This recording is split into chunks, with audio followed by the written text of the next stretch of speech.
Now, what am I talking about? I'm talking about the only security there is. When you and I think that we are secure because we have a job or that we have some dough in the bank or this or that or the other thing, don't you believe it? That became one of the greatest living lessons I have ever learned. Because there's never been a day since then, or an hour since then, that I haven't known where my security is. It's my own relationship with my own God.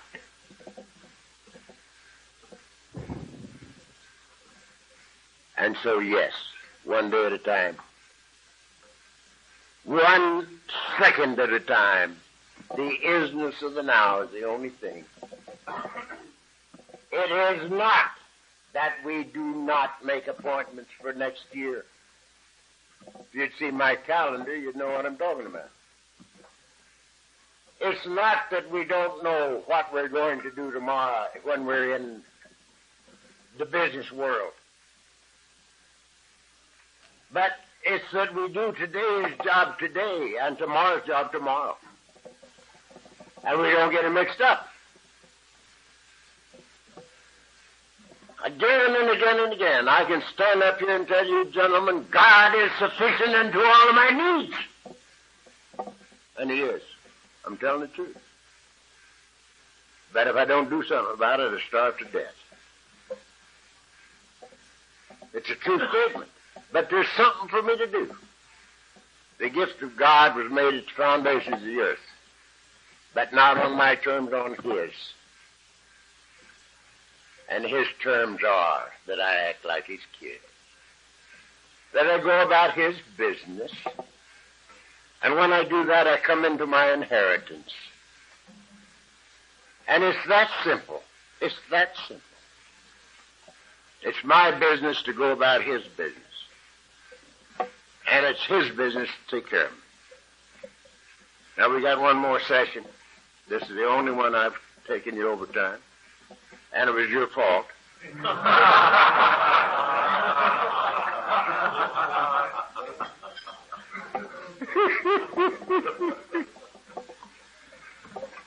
So, until the next meeting, God bless you. Don't too many of you go home, because we're going to talk about the prodigal son this afternoon for a little while. And it's the greatest story on earth, as far as I'm concerned. It's my story.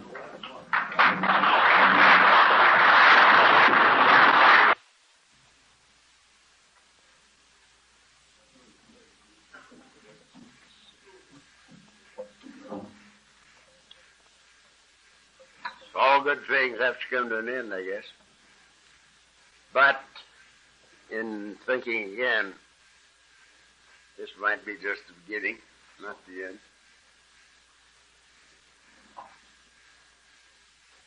I want to thank you, gentlemen, for coming down here. I don't believe that we could have handpicked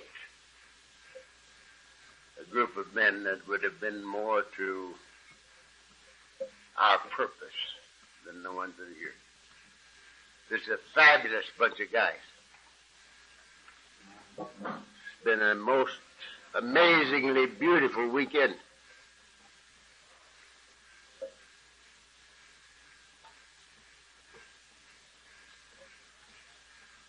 Been a lot of love in the grounds and in the meeting rooms and in the hospitality rooms.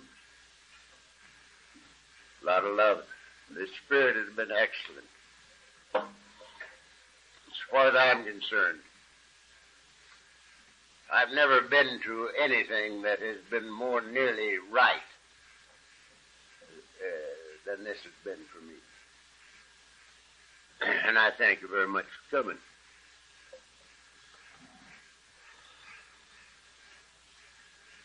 I want that we again should give Barker Bagel and John Crean and Howe a good rousing.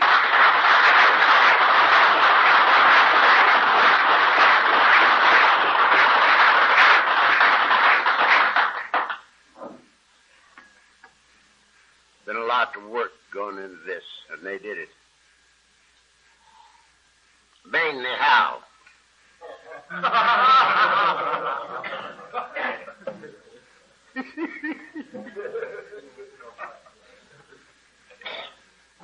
The other two were not fullbacks, they were drawbacks.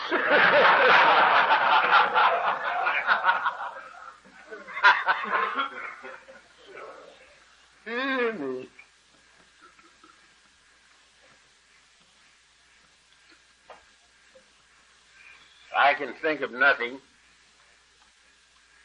that I might have wanted to say when I got down here that I haven't said. Sometime during these hours that we've been together. Of course, we could talk about this thing from now to Christmas. Never get to. Because there's no way that you can get to talking about this.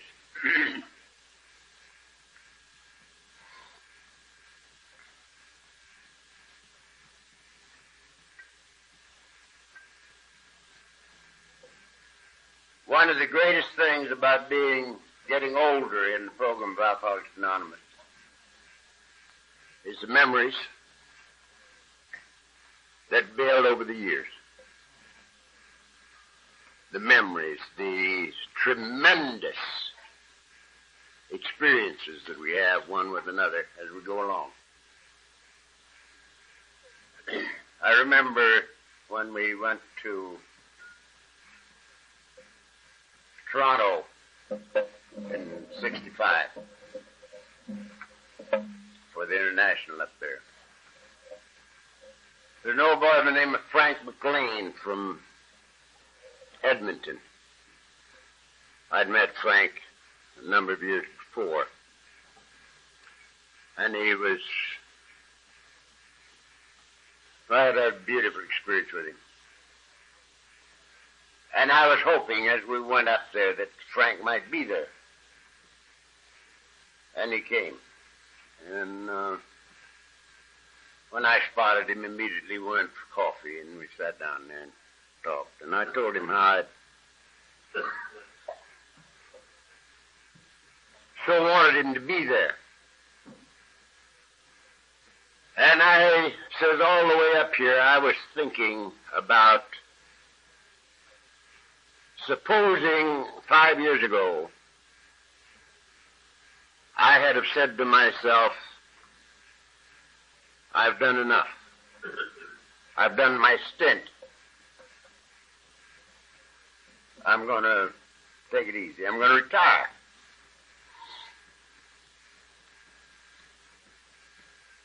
Let the other guys have it now. I've done my thing. And I was so happy coming up here that I hadn't done that. Because I feel that the last 5 years has been the greatest period of my own growth. And the tears came into old Frank's eyes, and he sat there and he says, I drove down here from Edmonton. And all the way down, I was thanking God that I had remained active in Alcoholics Anonymous, because I felt that the last 2 years have been my greatest period of growth. And I'm sure that one of the great spiritual values of things like this is the memories that will go with us through the years. Sharing our experience, things, I hope, one with another in love. It's a beautiful thing. And as we said a while ago, this ain't no big deal.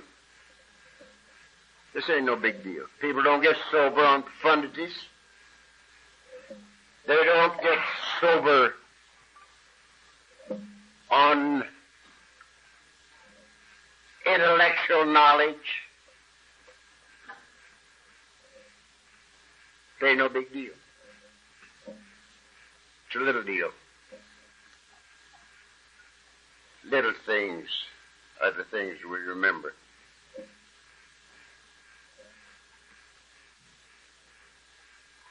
There's a guy came up to me 20-some years ago in Claremont.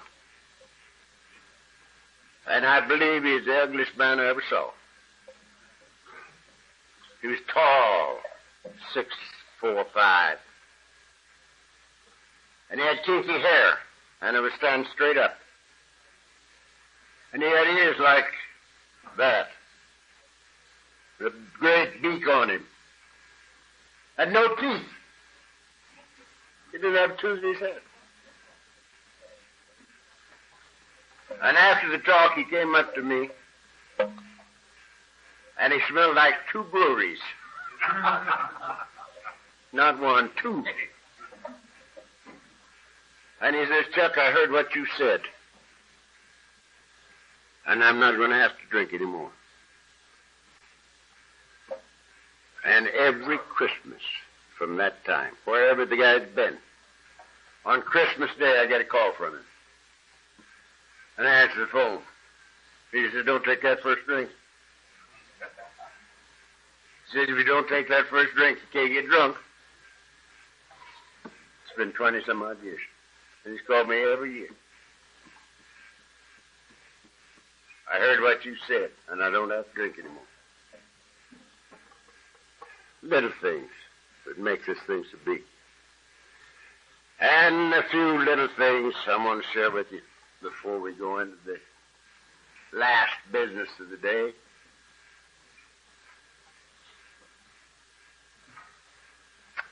Many of you have heard me say this, but it's more real to me today than it ever was. 20-some odd years ago, I talked on Sunday night in Highland Park. And after the meeting, there were 4 or 5 of us standing in the middle of the room with our arms on each other's shoulders.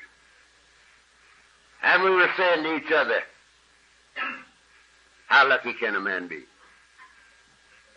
How lucky can a man be? How fortunate can you be? That a tongue-chewing, babbling idiot drunk could have a life like this. How fortunate could you be? And one kid wasn't saying anything. And pretty soon he looked to me and he says, Chuck, he says, I'm ignorant. I never read no books. He says, there's no sense in me reading books because I don't understand them. He says, I don't know nothing about God. He says, I don't know nothing about the Bible. But this no man can take away from me. He says, when I do these simple things one day at a time to the best of my ability, I feel clean inside. And good things happen in my life. And when I could talk, I said, son, don't ever read no books, no time. That's the very essence of all the books that were ever written. That's what we want, that we might feel clean inside and have good things happen in our lives. And about 3 or 4 years ago, I was talking to the Highland Park group, and Eddie Hawthorne was there. And I got to thinking, well, Eddie was in that meeting that night when this monkey said, I'm ignorant. And so after the thing was over, as soon as I could sneak away, I caught Eddie on his way out. And I says, Eddie,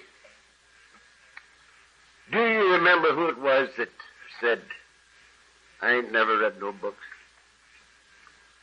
I'm ignorant. Eddie said, no. And he started to walk away. And he came back, he said, it was me. You know, and it was Eddie. And he's had 25 years or so. Sober. Happy in this program. It's beautiful. A little earlier than that, I was a jack someplace, I don't know where. And there the kid came up to me, and he says, Chuck, he says, you know why it's so hard for us to find God? And I didn't want to answer him. I was tired. I wanted to get the hell out of there. And I thought to myself, I'm going to have to listen for an hour to some explanation of why it's so hard for us to find God. And I couldn't get away from him, so I had to say no. Why is it so hard for us to find God? And he says, because he ain't lost.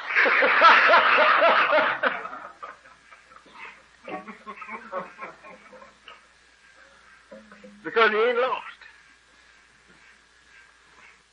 Isn't that fabulous?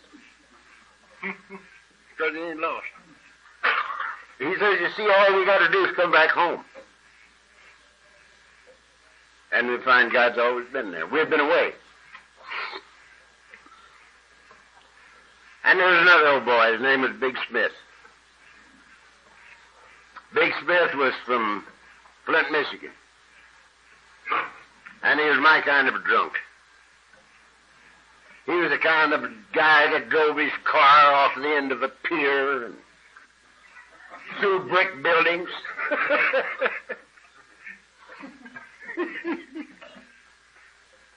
He sort of crippled himself up a bit. One leg was about that much longer than the other, and he walked like he was sneaking up on somebody. Smitty came into meeting in Hawthorne. 27 years ago, I expect it was. And he had a little plaque under his arm. And he picked it up in a hospital down in Texas. And here's what the plaque said.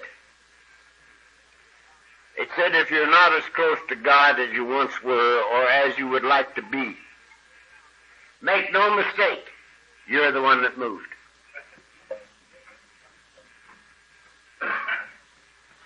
And Smitty said, you see, all we got to do is come back home. We find that God's always been there. We've been away.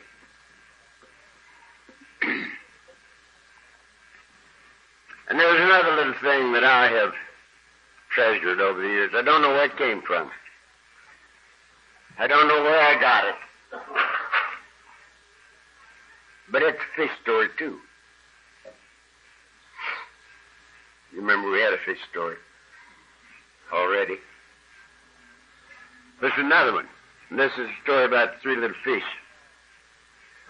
that were swimming around there and off the coast of Laguna, just playing around. They'd had breakfast. They weren't even hungry. They were just playing around there. A big, wise fish swam by, and he says, good morning, boys. Isn't the water fine this morning? And he swam on off. And as soon as he got out of here and these little fish got together, he said, wait a minute.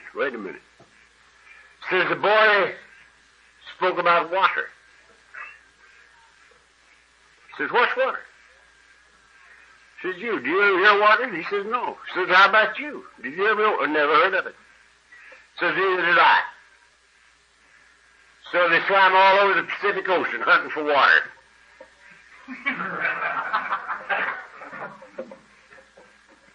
In which they lived and moved and had their being. Fascinating.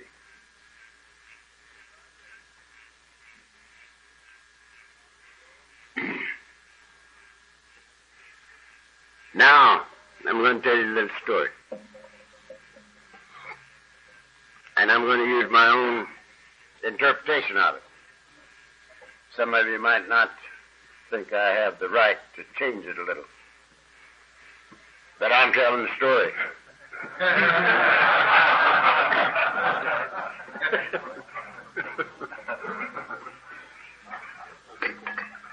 And this is my story. And it's your story. It does more to explain me to me and you to me and our relationship to God than pretty nearly anything I've ever seen. The story of the prodigal son.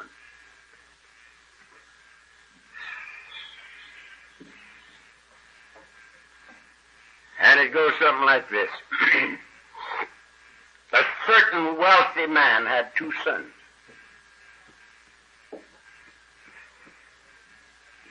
And the youngest one of them came to his dad, and he says, Dad, I've got me some ideas. I'm going out to Hollywood. They do a lot of things out there. There's big deals out there. Motion picture industry is big. And you can do big things out there. So, says he, give me my inheritance. And the father gave it to him. Now, the father didn't say, wait a minute, son. We're wealthy. We have everything you need right here. Stay home. You get out there away from home, away from your family, and you're liable to get in trouble. You might run onto a blonde with a bottle of muscadoodle and get into a hell of a lot of trouble. Stay home. He didn't say that. He didn't say nothing. The kid says, give me my inheritance. And he gave it to him. And the kid went away from home into a far country and wasted his substance on riotous living. Now, that might not fit you, but it fits me pretty good.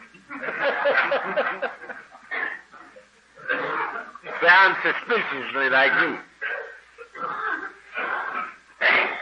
And he wasted his substance on riotous living. And when he had spent all, there arose a mighty famine in the land. And as serious as this is, it tickled the hell out of me. If there's ever a bunch of people that should understand the famine, it's us.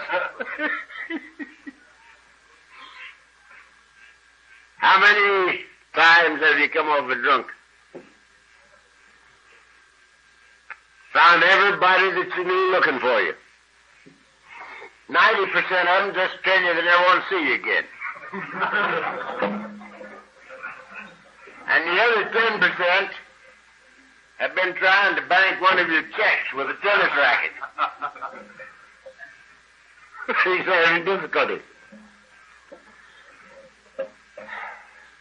I don't think they make famines like that no more. That's a famine. So the kid, after he'd spent all, there arose a mighty famine in the land, and what did he do? Did he come back home? No, he didn't. He did just like you did, and like I did. He went to a man in that country. We did too. We went to a man in that country, doctor, psychiatrist, priest, preacher.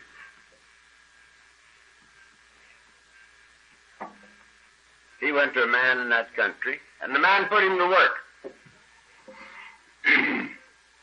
And of all the things he might have put him to doing, he didn't. He gave him the job tending the pigs. Now, this is very significant, because this was a Jew boy telling this story. And Jews don't like pigs. There would be nothing so obnoxious to a Jew than having to tend pigs. And there he was, tending the pigs. Meaningful it is, because that means the guy was down. low. He was low down. We have a name for it. We call it a low bottom. And he'd done hit himself a low bottom, tending pigs. And while he was in the pig pen with the pigs, he got hungry. And he fain would eat the husks that the pigs did eat. And no man gave unto him. He was beyond human help. And no man gave unto him. Probably no human power could have relieved the alcoholism. Same thing. And while he was there, with everything gone, it occurred to him that in his father's house was plenty and to spare. They were wealthy. And here he was, totally done in. But he said to himself, I can't go back there and say to my father, look, Dad, I'm your boy. Do you recognize me? I'm your son. I couldn't do that. Couldn't do that. The self-condemnation that goes with the disease of alcoholism. How we condemned ourselves. How we hated ourselves for the failure that we were making in the business of living. And so it was with him. But he also remembered that the servants back there, the hired servants, were pretty well taken care of.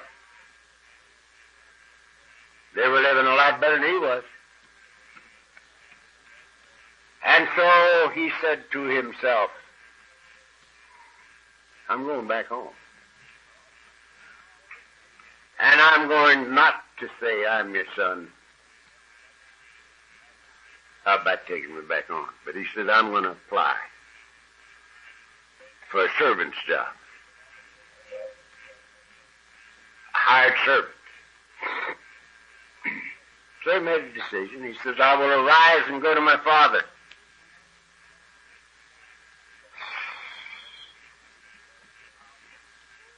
We made a decision. We made a decision to turn our will and our lives over to the care of God. It's very parallel to my life. All the way through. It's my story. And your story, I think.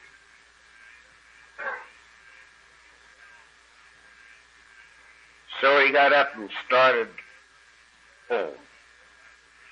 Now here's the miracle of Alcoholics Anonymous. Here's the thing itself. This is the essence of our program. The kid had made his decision and he started home. And the father saw him a long ways off and came to meet him. Ah, this is fantastic.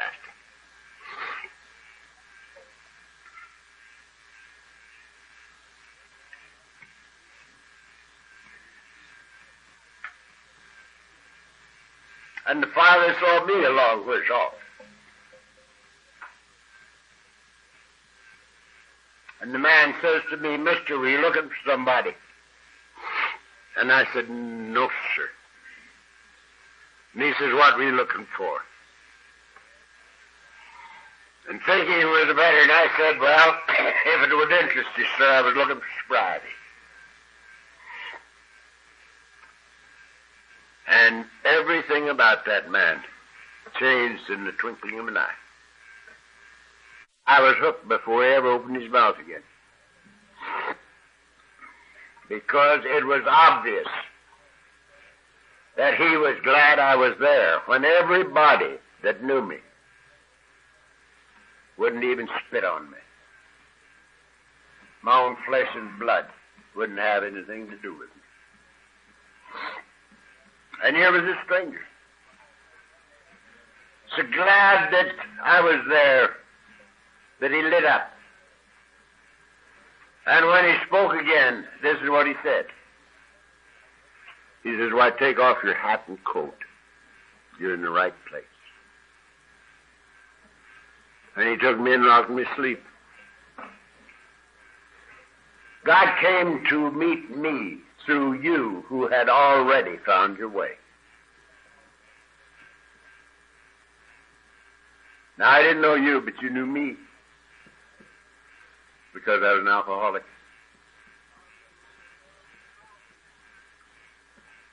And it didn't make any difference. You didn't ask me if I was hot, if I was in bad with the law, if I owed money,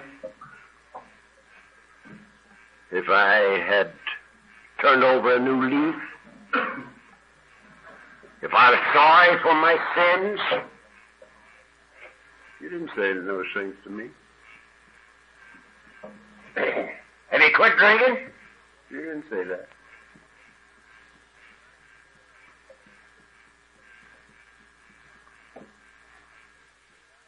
You should take off your hat and coat. You're in the right place.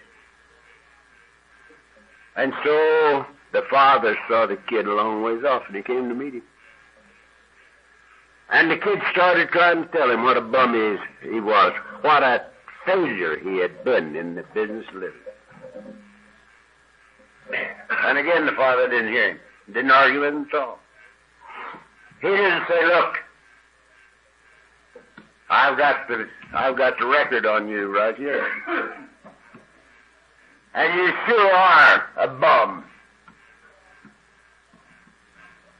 You're no good. I've got it right down here. I know every time you turn right when you should have turned left. Now, get the grubbing hoe and get back here on the back 40. And grub out those persimmon sprouts and sassafras bushes. And maybe if you do a good job, 25 years from now, I'll invite you in for lunch. He didn't say that. He didn't say nothing. He fell on his neck and kissed him.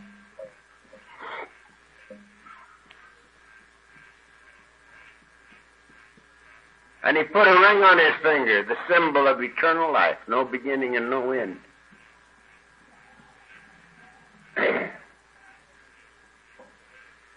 And he called to the servants. And he says, kill the fatted calf. We're going to have a party. The boy was dead. And he's now alive. He was lost, and he's come back home. So let's have a party.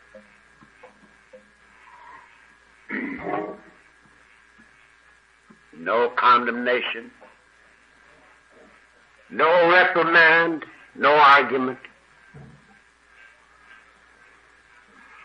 The love of the father for his child.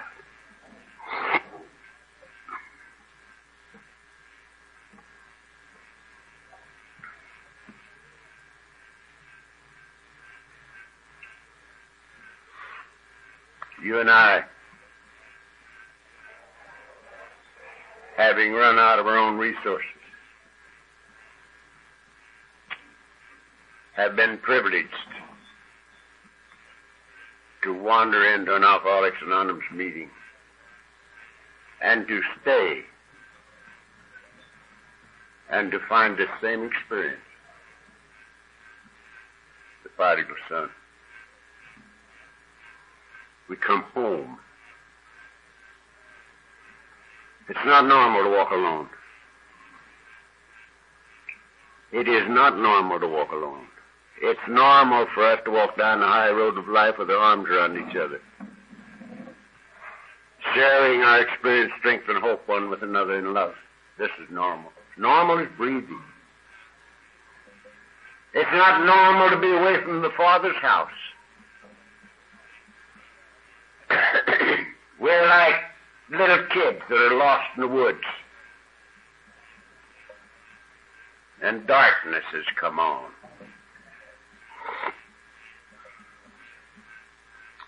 And we're scared to death.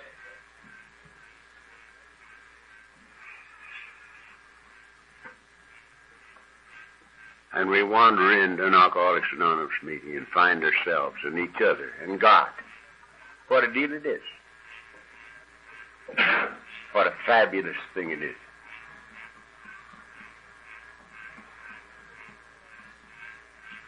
Now, I recognized my problem 10 years before coming here, and that's 39 years ago. 39 years ago. And in this 39 years, millions of men and women have died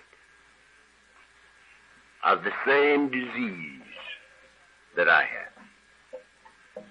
The disease of alcoholism. Because they didn't find this place. There are many dying now.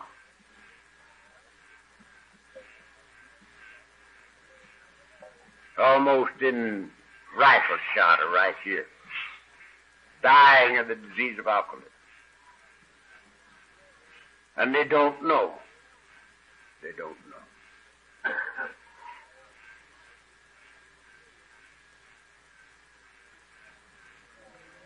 And we might say to ourselves, how come we were so fortunate? And there's no answer to that. We were.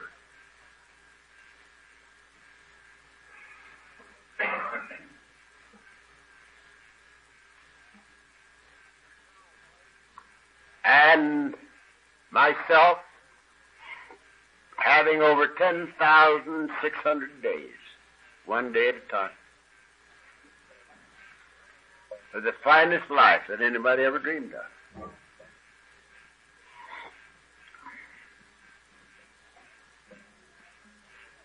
And from a tongue-chewing, babbling idiot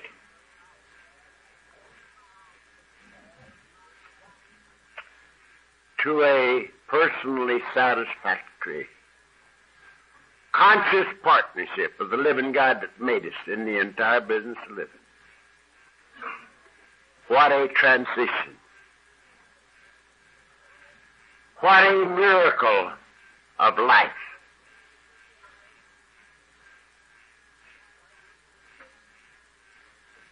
What a thing to keep us practicing these principles in all of our affairs and carrying this message to the alcoholic who still suffers.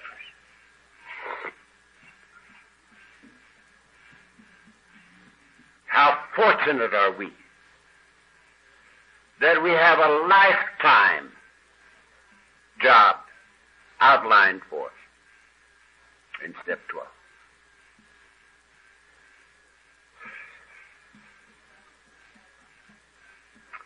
And as I have said on many occasions, I don't know who to be most grateful for or to. I don't know. Because I didn't come to you to find God. I didn't come to you to get my wife back. Or my kids. Or my health or my sanity.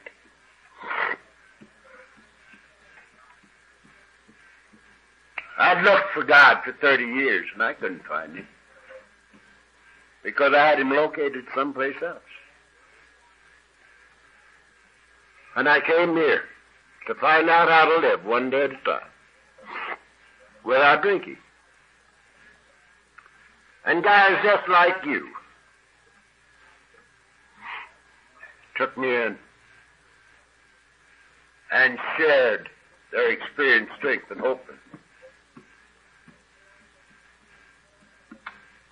But more than that,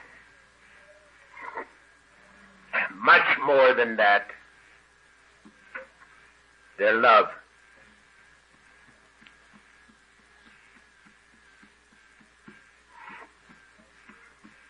Guys that I didn't know.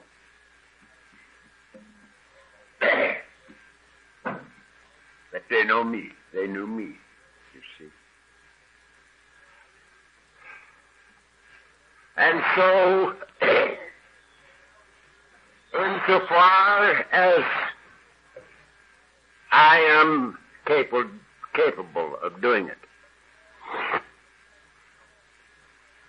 I will be attempting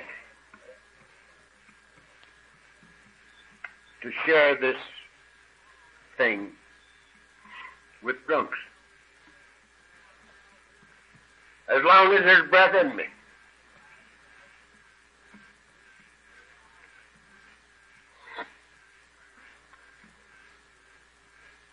And again and again and again.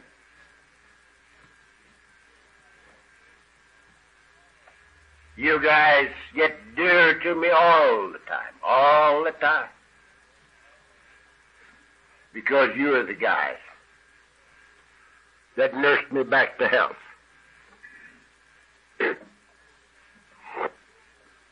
And helped me do that which I could not do alone. And showered enough love on me that I became, I hope,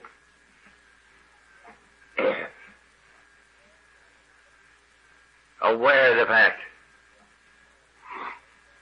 that God is love.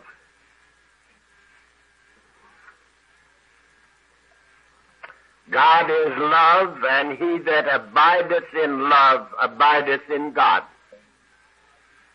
and God abideth in him.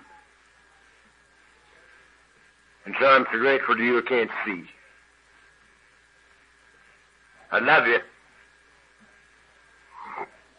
It's my joy to have had this weekend with you, and I shall never forget it. Because some part of every one of you is going to be with me for the rest of my life. So I thank you again.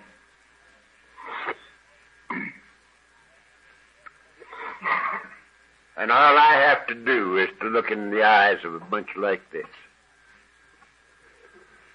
to see my God. God bless you. Thank you very much.